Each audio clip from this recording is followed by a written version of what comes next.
All right, hello again, everyone. This is Jeff Scott of Rankin Technical College.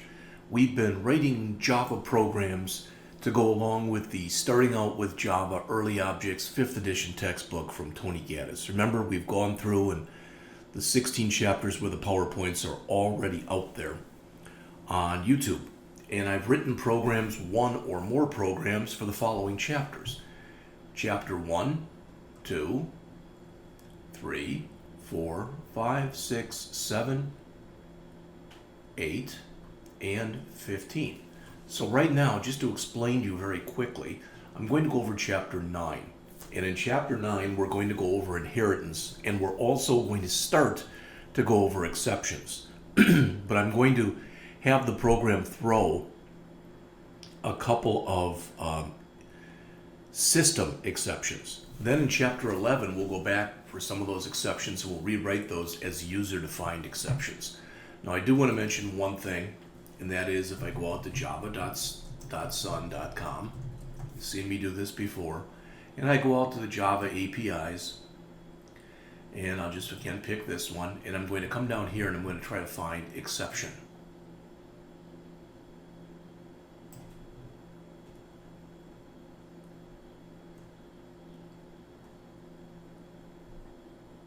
And there it is. What I want to mention to you is these are all the built-in exceptions that you have in Java. Now, I'm not going to run through any of them right now, but the point is there probably are upwards of, well, let's put it this way, there's probably at least 25 or 30, maybe closer to 50. But the point is, let's say that I was writing a program for miles per gallon. And I could have something in there where what if I put in, I could have an illegal format exception or something like that, or a number format exception or something like that. So you'll notice there is in here someplace, there are some format exceptions that I could use. But what if I wanted something that said gallons of gas entered must be between 10 and 100 or something like that? Well, you don't have any exception like that. So you have to write your own. And again, that's what I'm going to do in the next chapter, so you're aware of that. So I've already written my code, and one thing I want to do is I want to come back here. So this is our 10th payroll program demonstrating the use of classes, getters, setters, overloaded methods, and I want to change this. Inheritance.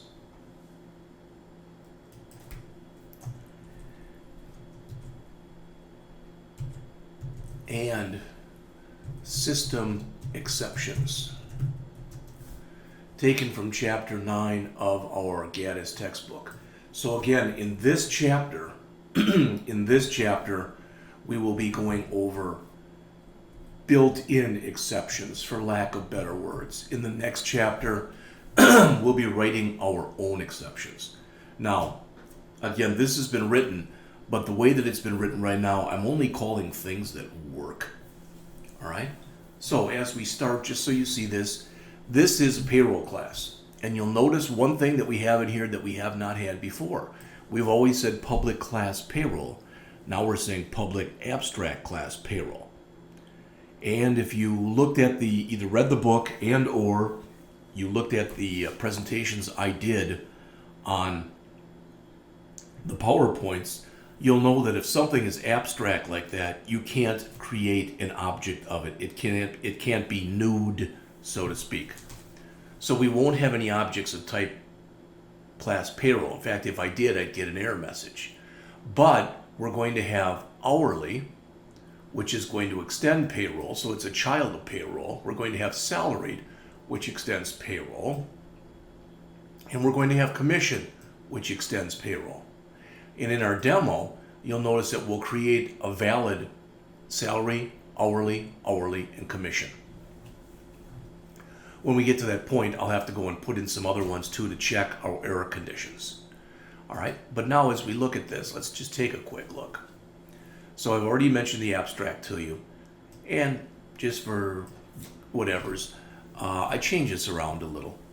So what I said was every employee will have a first name, a last name, and a social security number.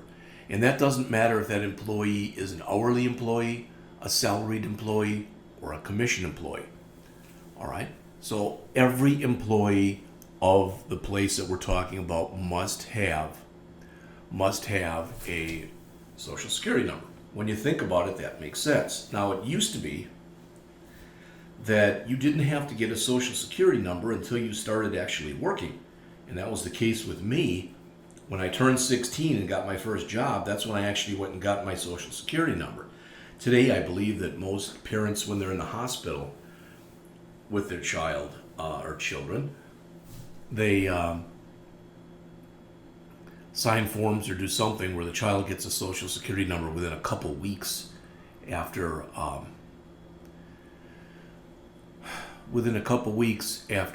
birth. Okay, so here's our constructor, and you'll notice again, we're not doing any checks on this, but we're saying we're going to pass in a first name. Since I used the same name, first name, last name, and SSN, since I used the same names here as the actual names here, I have to put in the this dot. Have to do that.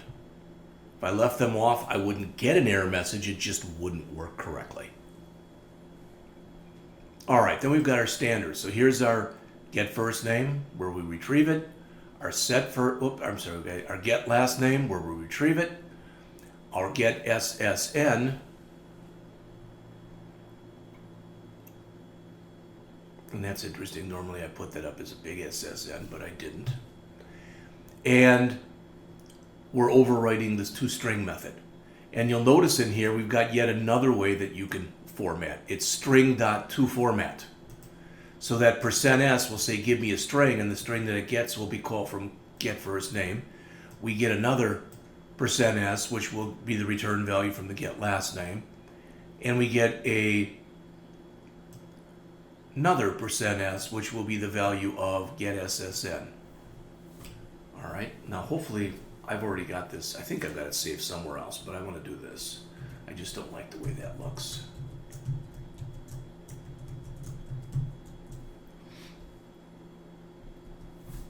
All right, so I changed all of them. And I'm going to have to make sure I change them on every other one of these also. Okay, so the hourly is pretty much what we've been working with so far. Okay? I don't know if I have any in here or not. Nope.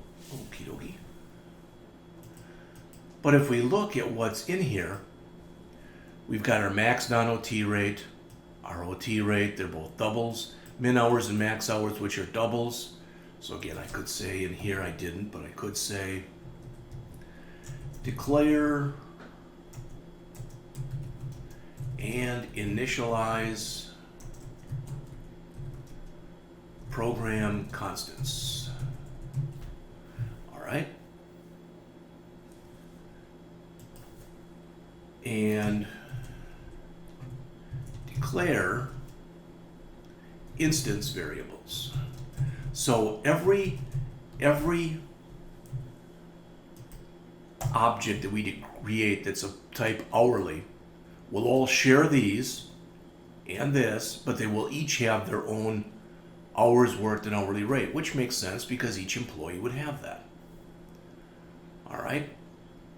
So I'm not sure why I set it up like this, but I did.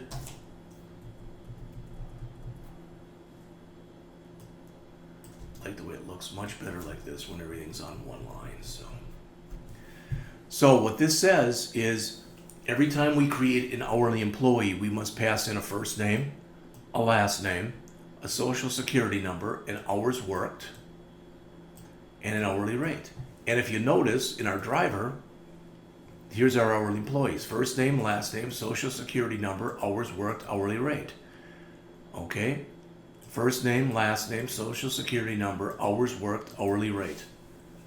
All right? So that's in our constructor. But notice, we cannot handle the first name, the last name, and the social security number in this particular method. We can't handle them directly because we don't have first name, last name, and social security number. Those have been defined in the parent. There they are. And again, payroll is the parent of hourly.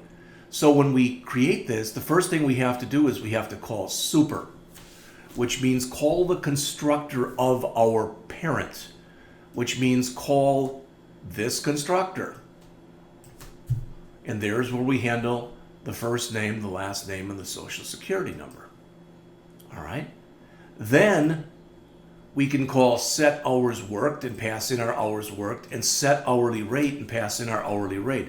We could have done the work right there, but again, why not do it down here where we're only doing it once? So here's our hours worked and here's our hourly rate, and they're very similar. But I do want you to realize we're checking here to make sure, let's see.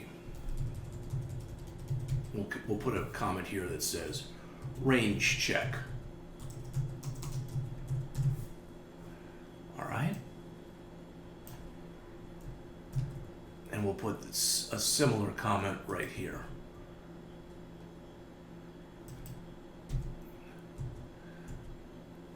So again, we're saying if the hours are less than 0, and did we set that back to 0 in here again? I don't remember.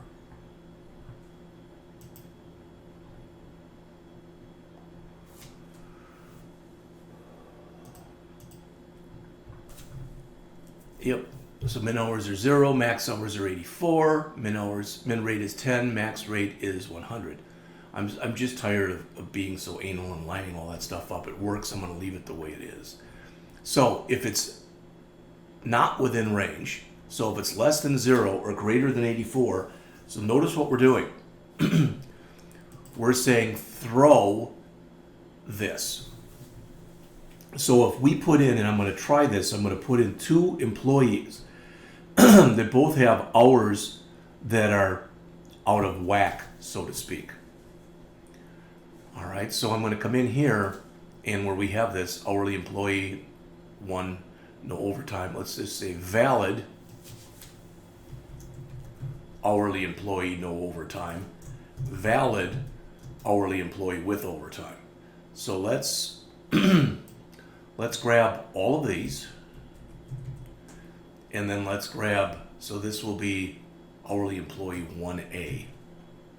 We'll call it 1E with the exception.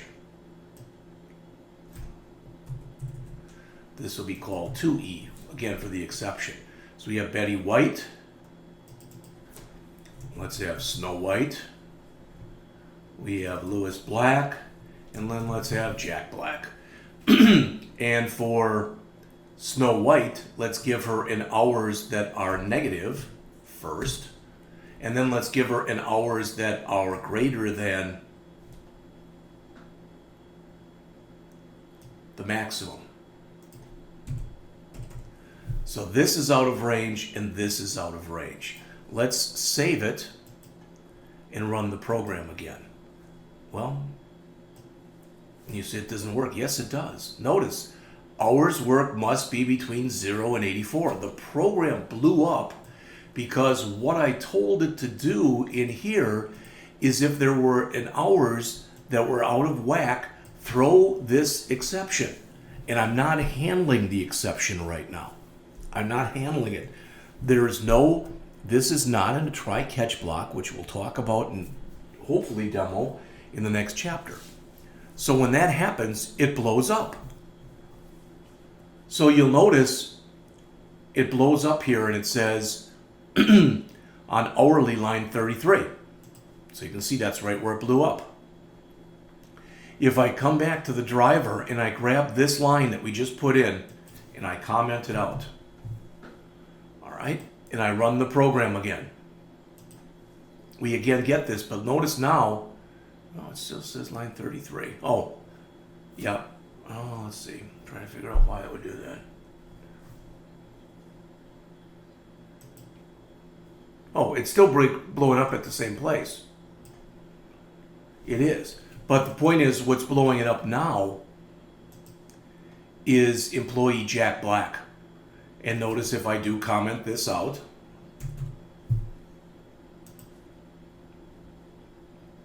the program runs fat and happy, and everything is okay. So that showed you an example here When we throw this, throw means that it was done by the programmer. If you have the word throws in here with a S on the end, it means Java threw it. So what I'm saying is if it's out of range, I want to myself throw an illegal argument exception that says the hours worked must be between 0 and 84. And that's exactly what happened. You'll see the same thing in here with the rate. So if I come back in here and do the same kind of thing that we just did, so this was now an invalid.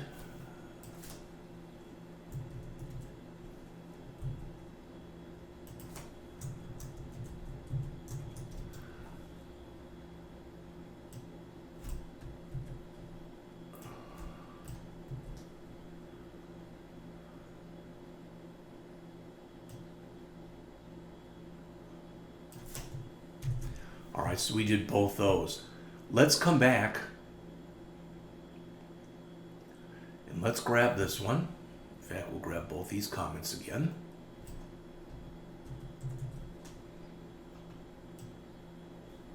And here, we're going to say invalid rate, hourly employee with no overtime. So we'll call it 1E2. In fact, let's call the first one where we had an exception 1E for exception, H for hours. Oops. So it should be EH. So exception, hours. This will be 2EH, 2 exception, hours. This will be 1. So this is hourly employee 1E.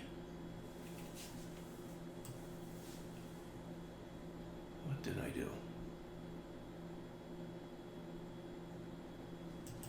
Okay, that one was invalid. Yeah, this is all fine. So this should be 1ER for exception with a rate. So this can be 10, which is fine. We'll make that negative 10. All right. And we'll go down to this one and we'll do the same thing as we've just been doing it. And again, that will say rate. And this will say 2ER. We'll put an invalid rate in there so they can work 40 hours, but we'll say they're making $2,000. There. And notice what happens now when we run this. We get another exception, but now it's a rate exception. Hourly rate must be between 10 and 100. So we got that from here. And notice it's line 47, which means that's where we're throwing the exception. And also notice that even if I take the first one that was bad, that should have been ER. All right, this one was bad. If I comment it out and save, since this one is also bad, I still get the same error. Now, it's always nice when you're going to do this to let the user know what went wrong. So this says the hourly rate must be between 0 and 100. I think that's what it was in here. 10 and 100. No, I guess I could have looked here. All right, other than that, the get hours worked, the get hourly rate are the same as what we saw previously. So our set hourly rate and our set hours worked have changed. We're actually doing in here some validity checking, and if it's invalid, as you just saw, all right, the program would not go on. All right. Also remember, in our payroll program, we had an abstract method in there, right there. And notice the comment that's right above it. It says this abstract method must be overridden by a class that is inherited from payroll. Well, hourly is inherited from payroll. So hourly must have an earnings method in it, and it does. You put the @ override in there to signify that indeed you are overriding the method. And this is just the same code we had before that either pays you straight time or overtime pay. Finally, we come in here and we overrode toString, where we just grab all the information. So that you see right there, that override of toString, let's go back to here and run it again. So notice, for example, this one right here, which is valid, this one. All right. At the beginning, it says employees processed individually. That's these two lines. Then we've got our salaried employee, which is right here. Then we've got our first hourly employee, which is right there. Then our second hourly employee, which is right there. Then our commission employee, which is right there. All right. Hopefully this is making at least some sense to you. So that's payroll and hourly. Let's move over to salary. So we're saying, that an employee who makes a salary can have a salary anywhere between zero, maybe they're a salaried employee, but they're a volunteer. Or they can make up to $10,000 per week. We could change that again to make it bigger if we wanted to. All right? So, declare and initialize class constants.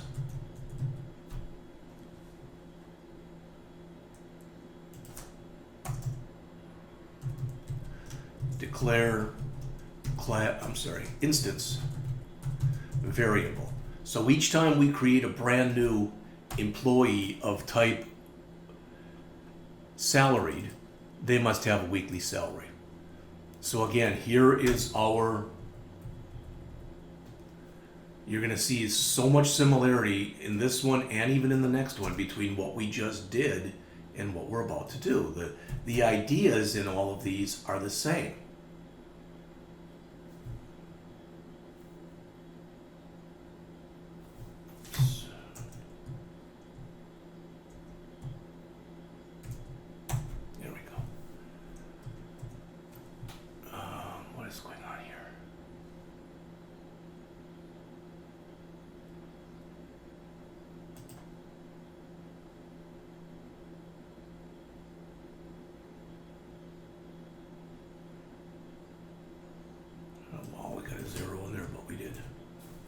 I fixed that. Okay.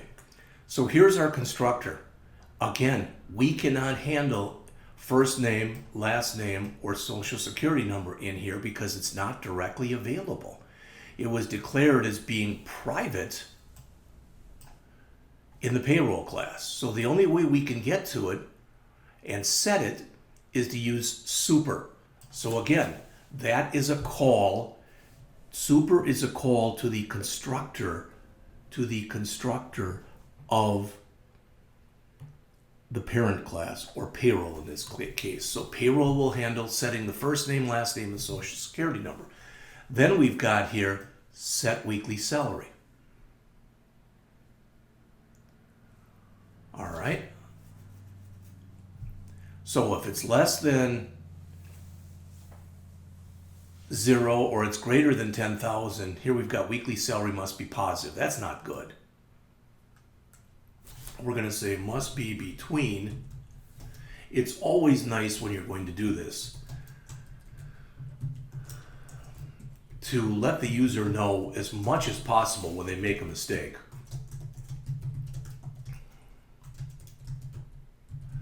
What they did wrong. All right?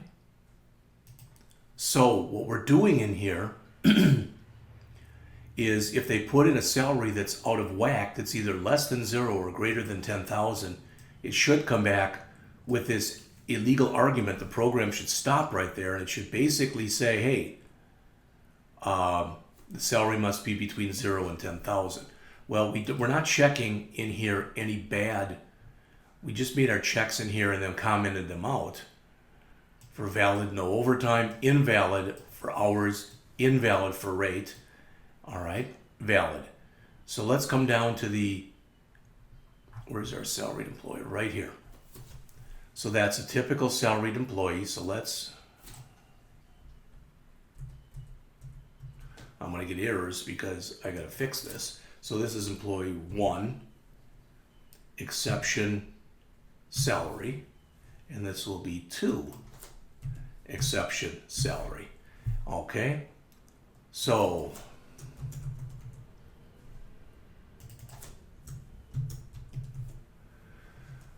it's the salaries. So the first one, let's put in a negative number. Well, let's just put a negative sign in front of this. And for now, we'll comment this one out. All right, so we'll run it, and notice, hopefully you'll see it. It blew up. Weekly salary must be between $0 and $10,000, and it blew up right there. All right, and you'll see the same thing if we take this one, comment it out, and run the program again. Now it all runs, but now I'm going to uncomment this one, and I'm going to put in a salary that's bigger than 10,000. So let's say 10,001, which would make it out of range. We'll run the program again. We again get our error message. And that error message again has the same error that we saw previously. All right, so I've now demoed for you, or talked to you about the payroll class, demoed hourly, both working and non-working versions, salaried, both working and non-working versions. All right, so let's go to commission. Much more of the same. All right, and again, what I mean is everything is basically set up the same as the other one, except now with a commission employee, they're making some kind of commission rate. So again, you'll notice, as we have been, create, oops,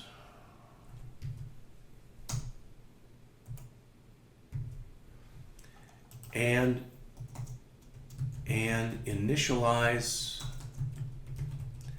class constants,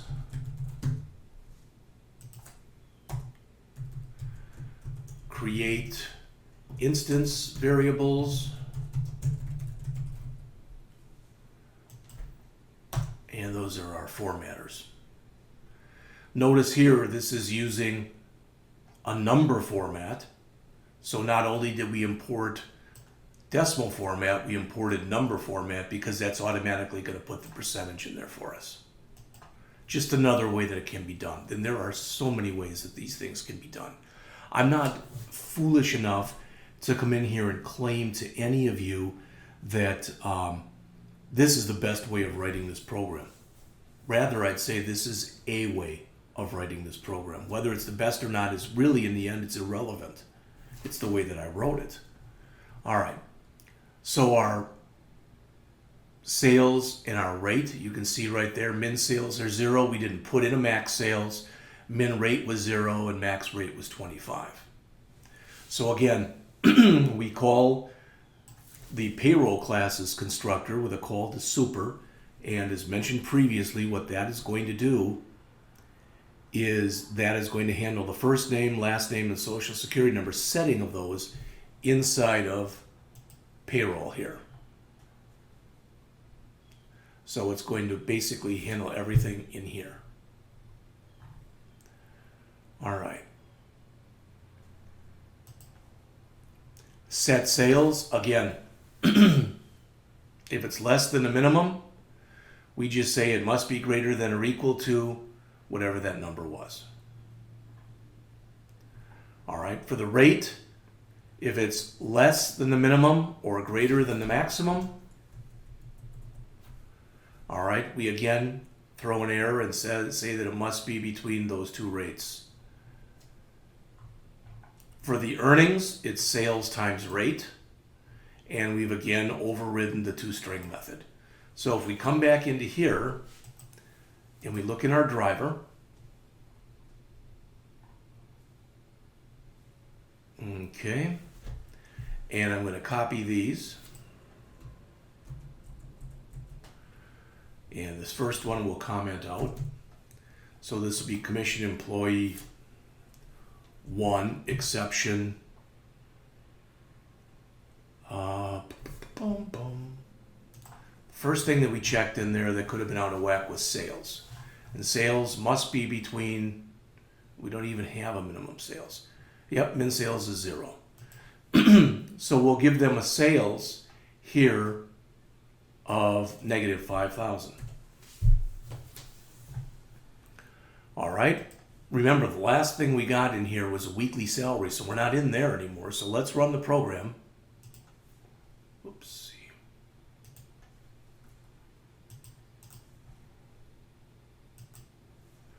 Now, sales must be greater than or equal to 0. Since we put a negative number in there, it didn't work. So that was checking out an illegal rate. All right, and I don't like Kate.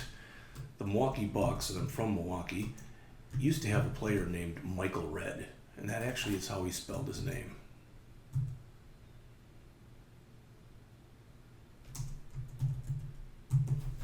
So we'll use that one. Now, I'm going to come in here, and I'm going to actually add this twice. All right, so this one, let's comment this out. All right, this will be commission employee 1, and that one there was a bad sales, so one, it should have been 1S for sales. Okay, and this one will be a 1R for rate. So we'll put a negative rate in here. Remember our error. Hopefully that error is gone and it's been replaced with the other one. Rate must be between 0 and 25, and you can see it's not. It's negative 20. All right, so that appears to work. Let's comment this out. Let's run the program again. It's working again. That's all cool. All right, and we'll uncomment this one, and we call this emp1R, so this will be emp2R. We'll again put a bad rate in there. And this time we'll put in a rate of 75%, which is again out of whack because the max rate is 25%.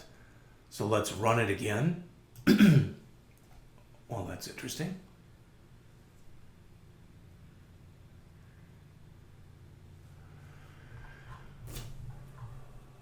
Did we have a maximum rate?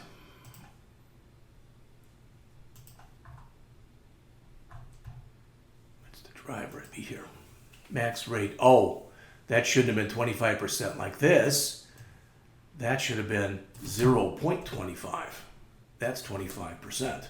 My error.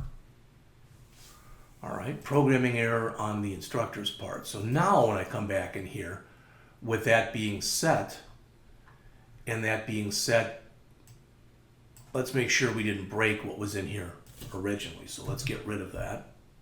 Run it. It all works. Now let's undo this one. And it again breaks. Must be between 0 and 0.25. All right, I will comment that out again. Run the program one last time, and they all work. So let's take just a minute and look at the program, at the employees that worked. All right, typical salaried employee. So it should say Mark Green, 111-11-1111. All right. And he's salaried, so he makes $1,000 a week, and that's exactly what it shows here. So that one works. Next, I'm not going to go over the ones that are bad because we already went over those. We've got our first hourly employee.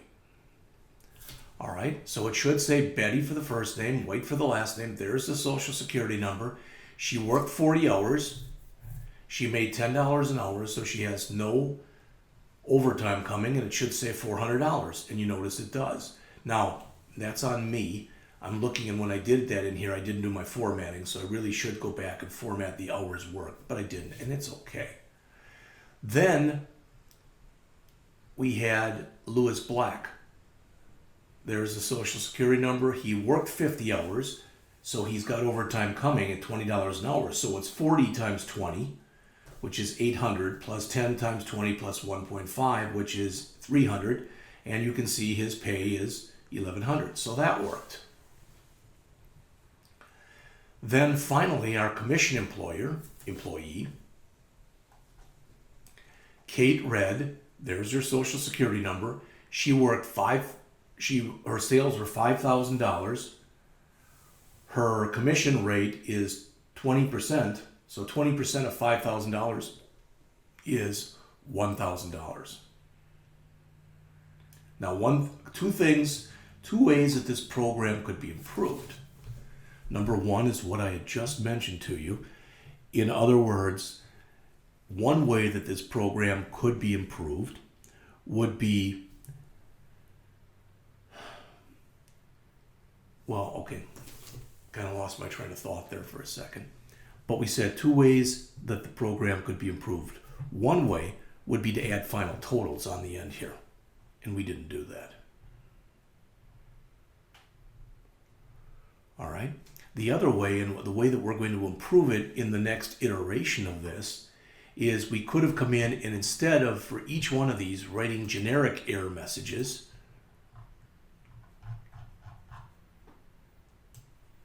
and calling a generic exception, in the next chapter we'll write our own exceptions. All right, so I'm going to take and save this program. So let me do a file. I'm going to try something I don't do very often, but it's okay. So let's close all. Close. And I'm going to do I don't like doing that. I'm going to come in here and I'm going to do a file, new, Java project. We'll call this Chapter 10 Payroll. There it is. And we'll again have to have our payroll class.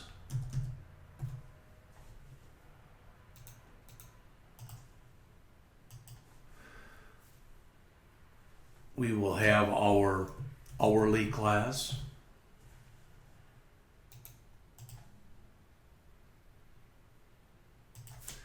We will have our salaried class. We will have our commission class. And we will have our payroll driver class.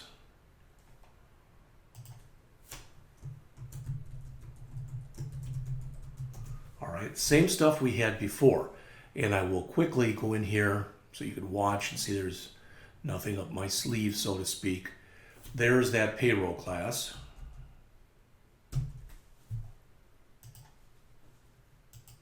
And I'm going to put it in here. So this is now our 11th payroll program. So we've got that. For hourly, we'll add the hourly from the last program. And as soon as I don't need it anymore, I'm going to close it. All right. Salaried. So we need the salaried from the last example.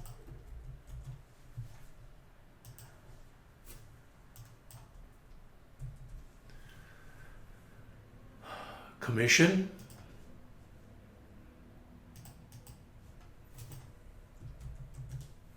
And we need our commission example.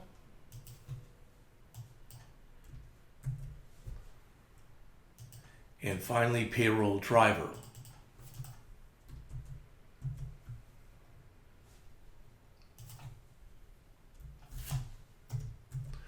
So we've now, in essence, totally duplicated the last program that we had. Save everything. And when I come back, the only thing I've changed so far has been this is our 11th program instead of our 10th. All right, I can now totally close that. And we'll be working on that once I come back with the next lecture, which will be shortly.